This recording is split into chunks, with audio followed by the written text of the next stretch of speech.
Estamos em contato com Ciro Gomes, advogado, professor universitário, ex-ministro da Fazenda, já governou o estado do Ceará, deputado federal, estadual, candidato recente à presidência da República, um político brasileiro, eu diria, que dispensa apresentação, mas mesmo assim cumprimos aqui as formalidades e já agradecemos a participação. Boa tarde.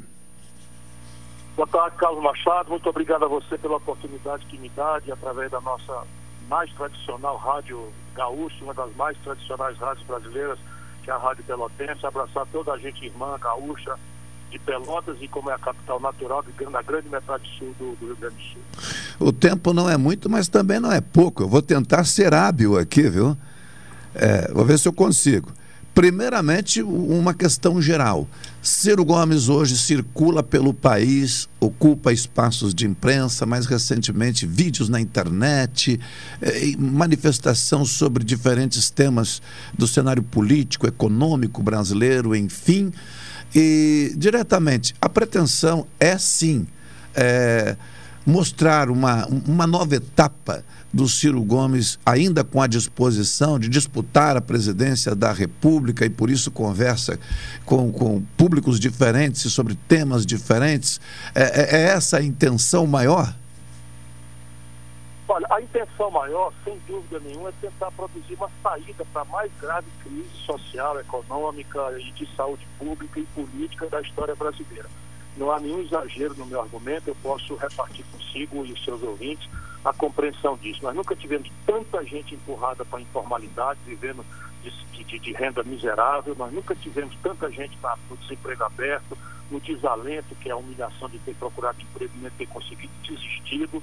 O Brasil, em todas as projeções, falam de uma terceira onda, que eu peço muito a Deus que não aconteça, mas é bom que a gente se previna, e o Brasil vai chegar em 45 dias a 500 mil de pessoas mortas, uma década inteira de paralisação econômica, 10 anos o Brasil não cresce nada e todos os problemas brasileiros se agudizando. E do lado do governo brasileiro nós temos uma tragédia ideológica, política, moral, que não foi criada pelo Bolsonaro, mas que o Bolsonaro vem agravando. E nós precisamos, então, discutir essa saída. E me parece que o Brasil precisa discutir mais ideias e menos personalidades. Por quê? Porque esse confronto de ódios e paixões está levando o nosso país para não achar o caminho da saída. De maneira que quem foi, Machado, 3 vezes candidato a presidente da República, não pode andar faltando com a verdade, mentindo para a generosa gente brasileira, dizer que eu não pretendo. Pretendo, gostaria muito, me preparei para isso, me preservei limpo, acumulei uma experiência, nunca fui acusado de nenhum mal feito moral e todas as vezes que tive a oportunidade entreguei aquilo que a população de mim esperou. Portanto, eu tenho vontade de propor ao povo brasileiro um projeto novo, um caminho novo para que a gente possa sair dessa crise. Ciro, dentro dessa lógica justamente do acumular experiência e dessa trajetória longa que a maioria dos brasileiros que acompanham a movimentação política o conhecem, não? Isso é inquestionável. Dentro dessa experiência, nós gaúchos aqui temos por conta de um estereótipo, de que somos bravos, somos valentes, somos isso e aquilo. É verdade, eu diria que em parte tudo isso é verdade.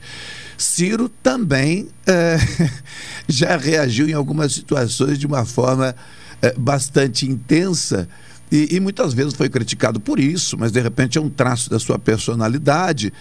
O Ciro estaria acalmado em algum aspecto para os futuros debates políticos, ainda mais com situações agravadas, como relatou agora aqui, ou tem, enfim, acumulado experiências e traz aí algum componente novo no seu comportamento e nos seus debates? Olha, o tempo passa, eu agora acumulo 63 anos de idade. Sim. São sempre se acumulando, eu procuro aprender com os meus erros. Felizmente nunca cometi nenhum erro no campo moral. Você sabe, Machado, eu nunca fui sequer acusado, nem sequer para ser absolvido, e sei que no Rio Grande do Sul a decência é um requisito muito importante de uma das culturas políticas que eu mais aprecio e admiro, que é a cultura política do Rio Grande. E eu, finalmente, depois de uma vida trágica de partidos que me traíam os compromissos, eu achei no trabalhismo também criado no Rio Grande do Sul o ambiente onde as minhas ideias, a minha vivência, as minhas propostas têm retaguarda na história e tem a modernidade do futuro de uma economia digital que precisa revolucionar a educação, de maneira que os garotos possam aprender como se inserir no mercado em que o trabalho, tal como conhecemos no passado, vai ser extinto pela robótica, pela mecanização, pelos algoritmos, pelo 5G que está chegando, enfim. Agora, ninguém me peça para eu olhar a vida brasileira como eu olho, com a experiência que eu tenho, e fazer isso com sangue de barata. Meu irmão, um brasileiro morreu a cada 470 de nós. Não precisava ser assim. Você sabe, eu com a experiência que eu tenho, o Brasil tem uma economia política que está com 14 milhões e 700 mil pessoas desempregadas. Não há um gesto em direção ao emprego. O Brasil fechou 300 mil pontos de comércio nos últimos 3 anos, do desastre da Dilma para cá. O Brasil é o país que mais destrói indústrias na nação brasileira, no mundo. Nós temos 1/3 da riqueza do país, era tirado da indústria. A terceira mais importante indústria é no Rio Grande do Sul. Não que Pelotas tenha tido esse privilégio, só tem uma agroindústria, mas o eixo Caxias do Sul, Porto Alegre, está destruindo indústrias, numa hora em que Pelotas e a metade sul precisa se industrializar, diversificar o perfil produtivo. Eu estudei profundamente o Brasil e tudo isso pode ser diferente. Só para te dar uma ideia, a pandemia chegou e o Bolsonaro desastrou tudo, mas a pandemia chegou, o Brasil teve que importar da China máscara de enfermagem, máscara de proteção, respiradores. Isso sabe quanto é? 17 bilhões de dólares, que dá 85 bilhões de reais por ano. Antes da pandemia, o Brasil importa do estrangeiro, coisas que a gente pode fazer aqui, germinar desenvolvimento regional. A metade sul debate há muitos anos, e não é para menos, porque tem sido a região que mais agressivamente decaiu economicamente, né, no território nacional como um todo. E isso nós precisamos considerar com a devida emoção também.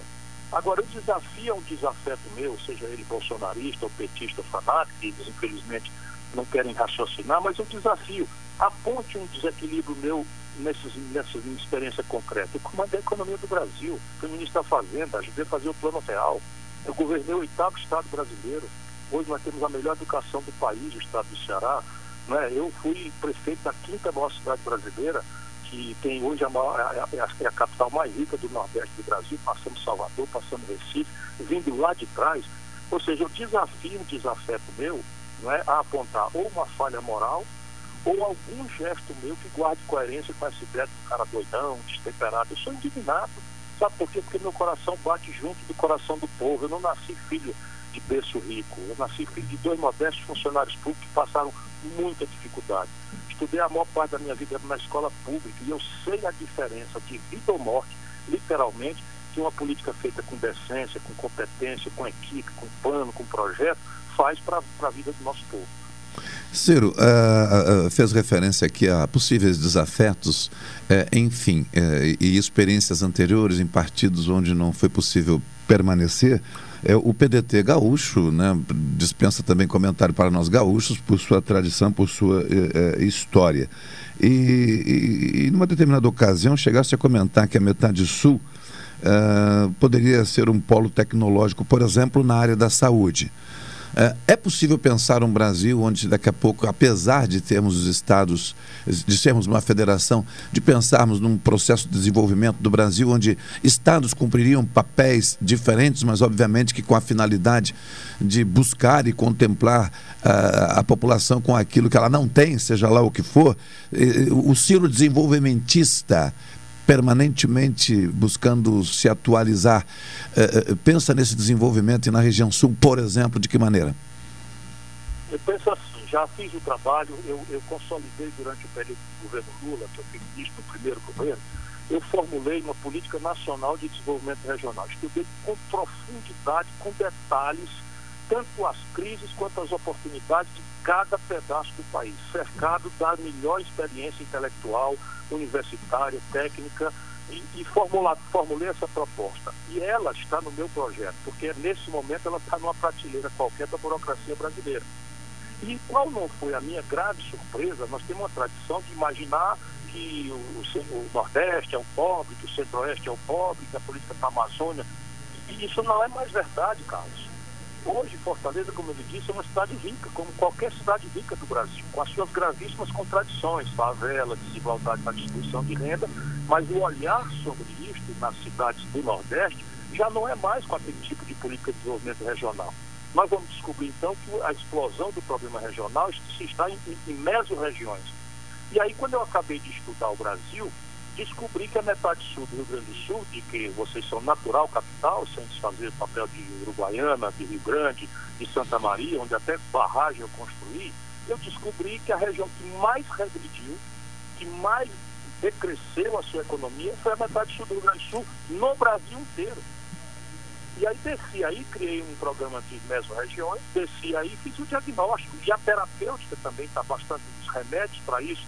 Nós descobrimos, por exemplo, uma grande vocação que substitui a pecuária extensiva, que começou a sofrer problemas de competitividade, degradação do solo, etc, etc. Vocês têm uma vocação extraordinária ainda na tradição rural, que é a fruticultura, o reflorestamento, mas isso exige um conjunto de ferramentas que o Estado brasileiro não tem provido. Desde a assistência técnica até uma ferramenta de crédito, de ordenamento fundiário, de zoneamento econômico e ecológico, para dizer aqui pode, aqui não pode, para ordenar o esforço no território. E aí você menciona uma coisa que é uma das ferramentas mais importantes, que está protegida pelo status do Brasil na Organização Mundial do Comércio, e que foi abandonada por todos os governos brasileiros, que é a compra governamental. O que é isso para o seu ouvinte da nossa Rádio Pelotense? É assim, eu falei que o Brasil importa do estrangeiro, só o governo federal, 17 bilhões de dólares. Se você multiplicar por 5 para fazer uma conta ligeira, são 85 bilhões de reais de dinheiro do brasileiro que nós já estamos gastando comprando do estrangeiro e gerando emprego lá fora. Quem compra isso é o governo. Portanto, o governo pode perfeitamente organizar em associação com a Universidade de Santa Maria, a Universidade de Pelotas, a Universidade, enfim, a universidade, capacitar as universidades, estabelecer padrões de eficiência técnica, enfim, mas fazer a compra governamental, dirigir o desenvolvimento para as regiões de desenvolvimento mais deprimidas. Sabe o que o Brasil faz, Carlos? O Brasil importa mais da metade dos custos de produção da agropecuária mais competitiva do mundo tropical do estrangeiro. Todos os fertilizantes. O Brasil tem total capacidade de produzir aqui, gerando emprego aqui. Aí já não precisa ser compra governamental, porque é só o governo criar um mecanismo de estímulo fiscal, de estímulo creditício, para nacionalizar a produção e fazer com que a empresa nacional nascente seja capaz de sobreviver ante uma política industrial de comércio exterior completamente aberta à exploração do estrangeiro, o que o mundo inteiro não faz. O Brasil faz o oposto. O complexo industrial da defesa, eu enlouqueci de coisa que as pessoas ficam zangadas. O Brasil tem uma joia tecnológica que é a Embraer. E a Embraer acabou de desenvolver 2 produtos absolutamente extraordinários da engenharia brasileira. O Caça-90, que é um supercargueiro, e o Caça-Gripen, que é objeto de uma raríssima transferência tecnológica, 100% entregue pelos suecos da Saab ao Brasil. Pois bem, o capacete do piloto desse caça, que o Brasil comprou 16 deles, que vão ser produzidos aqui, esse capacete é produzido no Rio Grande do Sul. E isso é tecnologia sofisticada que amanhã pode derivar num celular brasileiro. Sim. Então você acha que nós vamos pagar um modo moderno, sofisticado de vida, com o nosso povo desempregado, correndo atrás de ganhar R$5 com a caixote de aplicativo nas costas, madrugada dentro, nessa hora de frio do sul? Isso não fecha a conta. E isso, infelizmente, é o que tem administrado o Brasil ao longo dos últimos 40 anos. A falta absoluta de um projeto que poupe o nosso dinheiro e que bote o nosso dinheiro para germinar e se multiplicar, empregando o nosso povo. E não é empregando o nosso povo com subemprego, com informalidade, é empregando com emprego de qualidade, com salário decente. O outro complexo industrial, além do agronegócio, além do complexo industrial da saúde, do complexo industrial de defesa, onde nós já estamos gastando dinheiro, é o complexo industrial do petróleo, gás e bioenergia. A gente não termina nem sequer a duplicação da BR-116. Basta você fazer uma pequena dragagem, como foi feito no Porto do Rio Grande recentemente, você multiplica, né, a potencialidade. O Brasil tem uma infraestrutura caindo aos pedaços. Você precisa de 2,5% do PIB de investimento só para dar manutenção à infraestrutura que nós tínhamos. Hoje nós estamos com 0,75, ou seja, 1/4 do mínimo necessário para dar manutenção.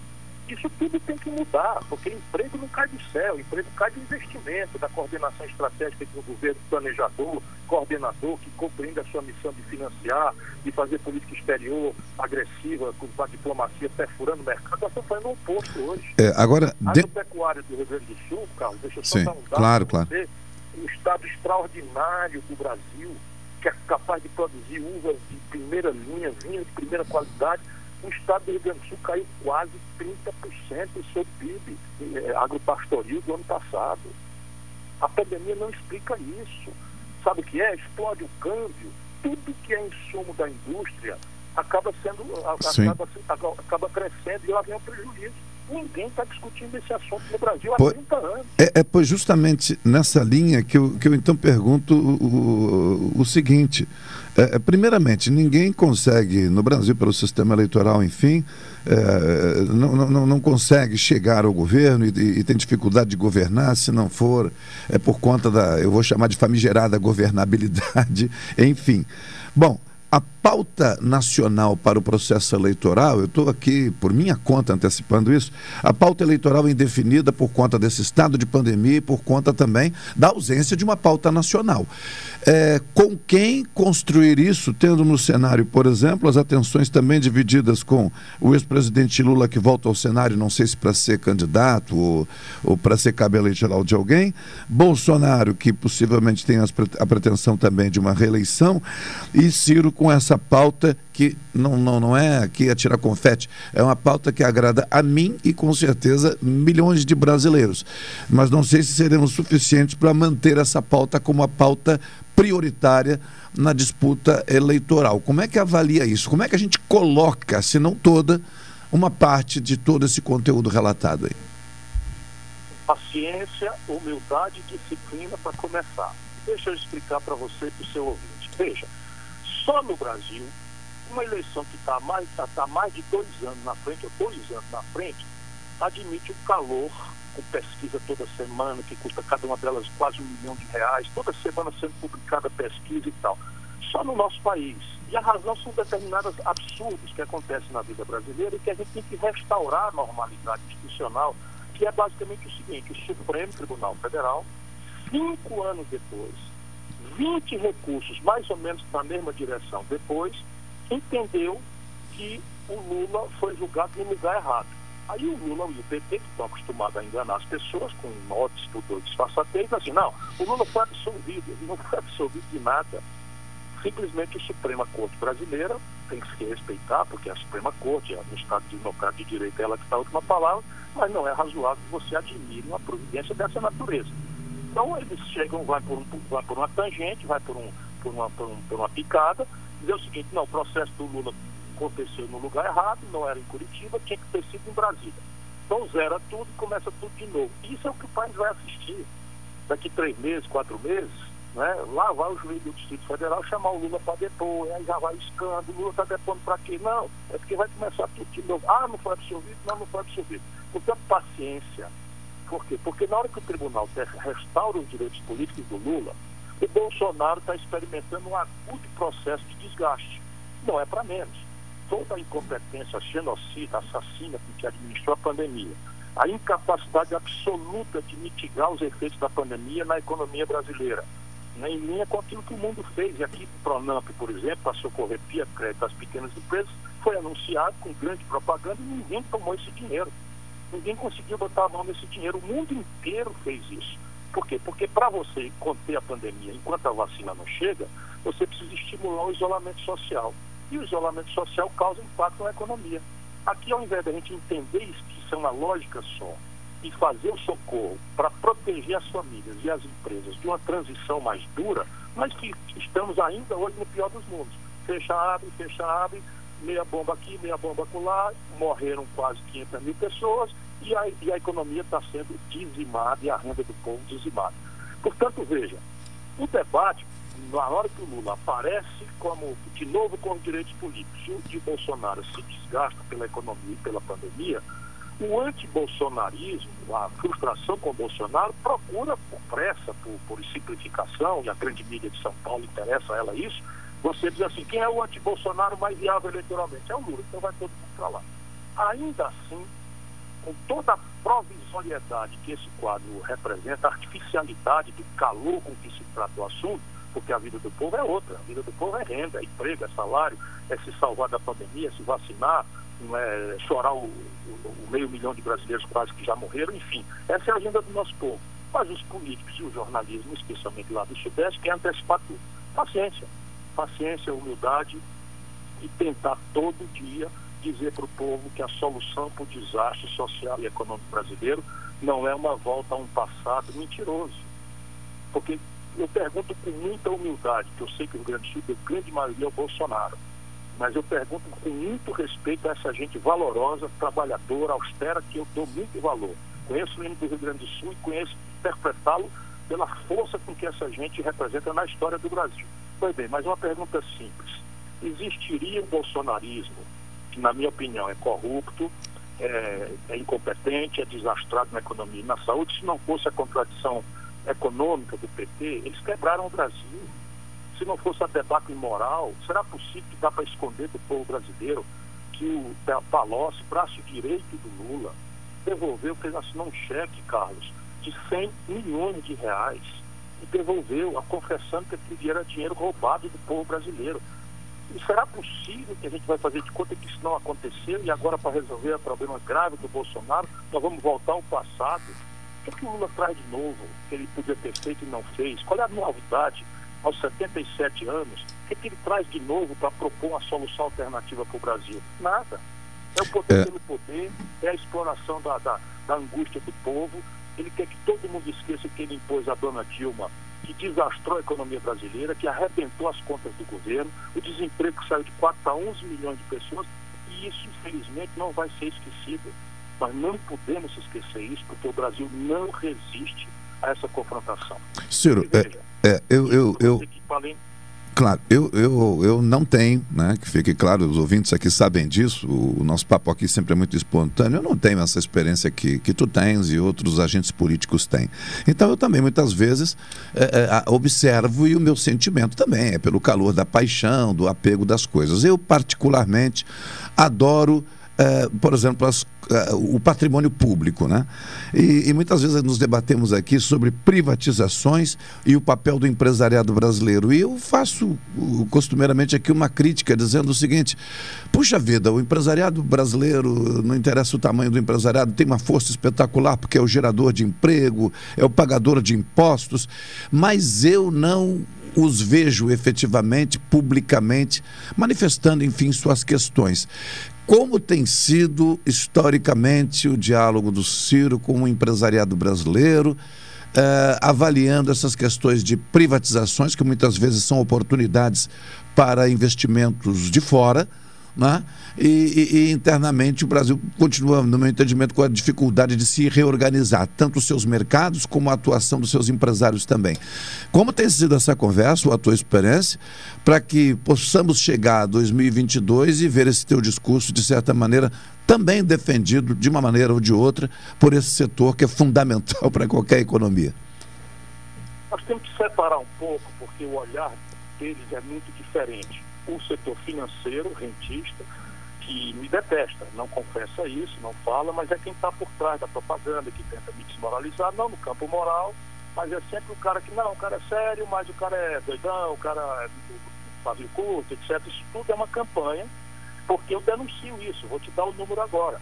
O comércio de vocês e do Brasil inteiro caindo, a indústria despencando, o agronegócio, salvo aquele setor de exportação que ganhou um pouco no câmbio, mas perdeu nos custos cambializados também com dificuldades, embora esteja um pouco melhor, e o setor financeiro distribuiu 19 bilhões, 300 milhões de reais de dividendos sem pagar um centavo de imposto. Só no Brasil isso acontece. Eu estou denunciando isso há 30 anos. Então, assim, as pessoas, eles sabem que eu tenho razão, porque não existe em nenhum lugar do mundo distribuição de dividendos sem a pessoa física pagar imposto de renda. Sim. Tu paga 27,5% se tiver um salário decente no teu salário na fonte. Quem está nos ouvindo e ganha R$ 2.050 paga 15% para o governo. A cidadã que está nos ouvindo, sem saber que é uma diarista, ou um prestador de serviço, ou informal, quando pega o celular ou liga a energia em casa, paga 40% de imposto. E os bancos não pagam. E eu estou denunciando isso porque eu preciso dizer de onde vai vir o dinheiro para financiar a retomada do desenvolvimento do Brasil. Sim. E eu quero fazer isso em linha com as melhores práticas internacionais. Isso é um campo. O outro campo é o empresariado da produção, comerciante, industrial, agricultor. Com esses eu tenho um diálogo extremamente generoso. Não que com aquele eu não dialogue. Eu falo com todo mundo, eu não tenho preconceito de nada. Eu fiz amizade, por exemplo, com a liderança empresarial do Rio Grande do Sul. Eu lembro bastante bem do presidente da FIEGS, o Dagoberto, né, que eu consultava sistematicamente quando estava no Ministério da Fazenda. Eu visitei a indústria calçadista do Rio Grande do Sul mais vezes na época do que o governador. Eu conheço bastante bem o agronegócio. Eu tive uma discussão recente na exposição de vocês, nessa linda exposição que acontece todo ano em Porto Alegre, eu dizendo que o Bolsonaro ia desastrar o agronegócio brasileiro. E eles não querem ouvir, porque tem um conservadorismo ideológico que não é razoável. Veja, por que o Bolsonaro vai desastrar? Porque o comércio exterior brasileiro depende da China. Eles abriram uma tendência com a China. Sabe o que está acontecendo na prática? Nesses 2 anos de Bolsonaro, o Brasil já não é o primeiro parceiro da Argentina, da China, como era há mais de 20 anos. Virou a Argentina. Ontem foi acertado quatro grandes encomendas de frigoríficos americanos, de 21 que eles habilitaram. Eles vão tirar o Brasil. Eles estão ensinando com investimento direto, comprando terra, os africanos a produzir soja. Já sabia disso. E isso Perfeito. tudo compromete a nossa presença estratégica e há uma certa falta de percepção da realidade. Indústria, meu irmão. 35% da riqueza brasileira era tirada da indústria em 1980. Hoje caiu para 9%. Então, assim, meu diálogo é franco, é um diálogo verdadeiro, respeitoso, mas eu não aceito essa incapacidade de não entender até o seu próprio interesse. Uhum. O Brasil, ano passado, Carlos, caiu 35% do PIB. 25% do PIB em dólar. Isso é o que conta. Quem aplicou na Bolsa perdeu 25% em dólar. Então está todo mundo se ferrando e ainda tem menos os bancos e defendendo aquilo que é o seu próprio algoz, que não é o Bolsonaro, mas é um modelo econômico que o Bolsonaro herdou e que está piorando. Isso é que é o trágico. É o mesmo modelo econômico do Michel Temer, o mesmo modelo econômico da Dilma, o mesmo modelo econômico do Lula, que nasceu lá no governo Fernando Henrique. Sim. Ciro, eu agradeço, gostaria de permanecer, mas eu acordei com a tua assessoria aí que nós ficaríamos por conta dos 30 minutos. Eu até brinquei dizendo, olha, por mim segue, né? Mas a gente acabou... Eu te agradeço muito a oportunidade e me ofereço para seguirmos debatendo. Olha... É muito raro que uma rádio popular como a de vocês, um comunicador querido e respeitado como você, me dê a oportunidade de falar coisa tão séria quanto a gente falou hoje. Por agora, muito obrigado. E um forte abraço à gente boa do Rio Grande todo, mas da metade sul especialmente, porque meu compromisso é antes com os mais pobres. Ciro, aqui fique bem à vontade sempre. Nós estamos numa emissora que não censura nenhum tipo de manifestação, viu? A Rádio Pelotense tem essa tradição trazida lá do ideal construído por seus fundadores. Continuamos sendo uma emissora que ouve a todos, né? De forma respeitosa e para oferecer à nossa audiência... Conheço bem vocês todos, enfim, você sabe que Pinto Martins era um cearense que fez um importante. Sim. Não é? E eu tenho muita relação com a vida de vocês. Hoje o governador do Rio Grande, que eu acho que é um quadro que o Rio Grande tem que, independentemente de você ser simpático ou não, eu, por exemplo, sou adversário, mas eu acho muito importante que o Rio Grande do Sul consiga se projetar novamente para a política nacional. Só para você reparar, Carlos, se você reparar, só acrescentando aqui um dado para o gaúcho pensar, o Palácio de Piratini praticamente virou uma usina de destruição de liderança. Enquanto o Rio Grande do Sul se desmoraliza, se desprestigia ou é desprestigiado em Minas Gerais, o Brasil passa muito mal. E isso também está acontecendo nesse momento.